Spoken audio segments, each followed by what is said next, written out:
Bonjour et bienvenue dans cette nouvelle vidéo. Aujourd'hui, on va parler de deux personnages féminins forts qui vont lutter pour leur survie.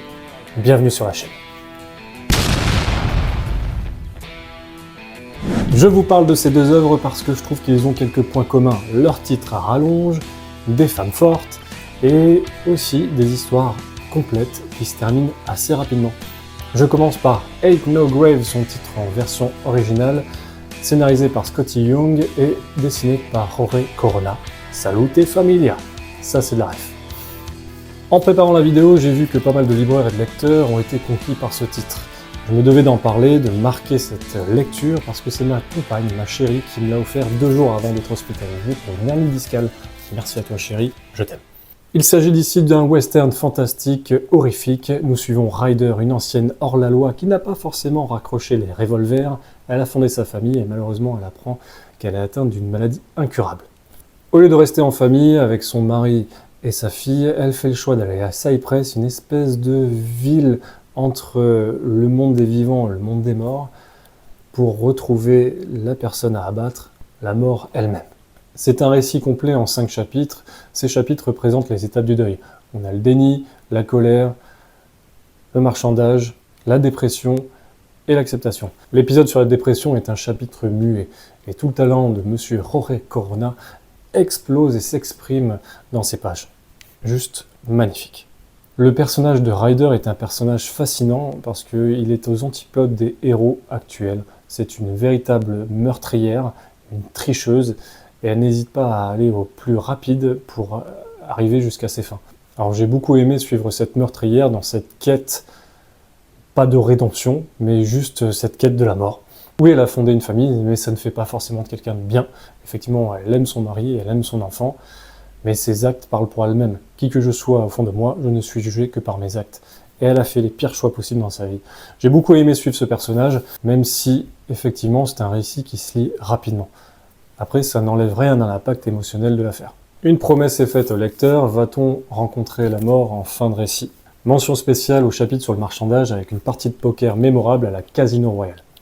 Jean-François Beaulieu à la couleur fait un travail formidable, c'est une totale découverte pour moi. C'est un récit qui nous fait poser beaucoup de questions. Comment je réagirais face à une telle annonce? Bon, si j'étais à la place de Ryder, parce que faut pas oublier une chose, ça se passe au 19e siècle, et c'est quand même une meurtrière sans pitié. Une chose est sûre, c'est qu'après ce récit, je vais me tourner avec allégresse vers Middle West. Je recommande chaleureusement ce titre. Après, si vous avez détesté ce personnage, si vous le trouvez détestable, si vous n'arrivez pas à la comprendre ou pas envie tout simplement de la comprendre, la lecture risque d'être un peu compliquée parce que pour ressentir des choses, il faut ressentir un minimum d'empathie envers Ryder. Passons à la suite. Si vous lisez ça, je suis déjà morte. Encore une belle promesse avec ce titre. Matt Kindt, le scénariste qui a travaillé sur Cosmic Detective, une BD que j'ai vraiment adoré et j'en ai fait même une petite vidéo sur la chaîne. Je vous invite à aller jeter un petit coup d'œil. Ici, une BD de science-fiction. Nous suivons Robin, une journaliste de guerre qui se retrouve sur un vaisseau pour atterrir sur une nouvelle planète découverte 5 ans auparavant en traversant un portail interdimensionnel. Ils arrivent sur cette fameuse planète sobrement appelée le Terminus. Ça commence comme un film genre Pitch Black ou Commando, un vrai film de série B. Ils sont dans un vaisseau spatial. On nous présente les protagonistes. Il y a le scientifique, il y a le linguiste, il y a le bourrin, il y a le gars qui aime bien faire boum boum. Seul problème, c'est qu'à peine arrivé sur la zone verte, la zone safe de cette fameuse planète Terminus, et là, ils se font tous dézinguer. Voilà. Donc là, voilà, c'est une histoire en 3 chapitres, ça se passe très rapidement, mais on ne boude pas son plaisir. Le premier chapitre, c'est vraiment de l'action. On a un découpage qui est plutôt nerveux, ça me rappelle un peu le Transformers de Daniel Warren Johnson que j'ai adoré. Robin est tout sauf la blonde sans défense, elle est maligne, elle va réussir à s'échapper et à s'adapter un peu à la faune locale. Pour cette BD qui est malheureusement très courte, il y a quand même un dialecte d'inventé, toute une mythologie qui est mise en place. On découvre ça en même temps qu'elle. Dan McCain nous offre de belles planches comme celle-ci, où on a un effet un peu de gigantisme.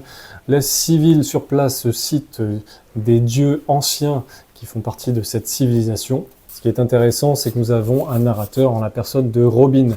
Donc on suit les événements qu'elle nous raconte, des événements dans le passé, elle nous raconte ça au futur, mais on ne sait pas jusqu'à quel moment la narration va s'arrêter, et surtout si elle s'en sort à la fin. C'est très bien fichu.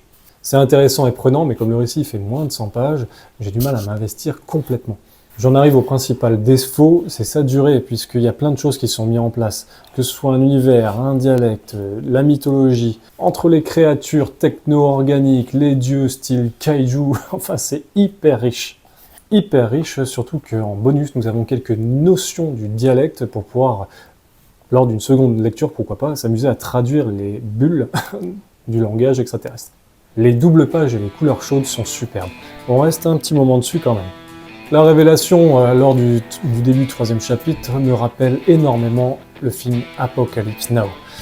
Le message que je tire de ce bouquin, c'est que peu importe l'époque, peu importe dans quel univers nous nous trouvons, les êtres humains que nous sommes resteront des colonisateurs et on imposera, quoi qu'il arrive, nos erreurs passées, on n'apprend jamais rien. C'est très politique, il y a un sacré message, même si ça reste quand même principalement du divertissement. Et voilà 2 récits complets qui tiennent pour moi leurs promesses via leur titre. Là ici en 4e de couverture nous avons quand même un sacré résumé. Il ne vaut mieux pas lire parce que ça nous spoil quand même le 1er chapitre. Et ici j'ai eu une mauvaise nouvelle récemment, mais au lieu de canner en silence, j'ai décidé de prendre la route et d'aller tuer la mort. Je vous remercie d'avoir suivi cette vidéo jusqu'au bout, je vous souhaite de passer une bonne journée et à la prochaine.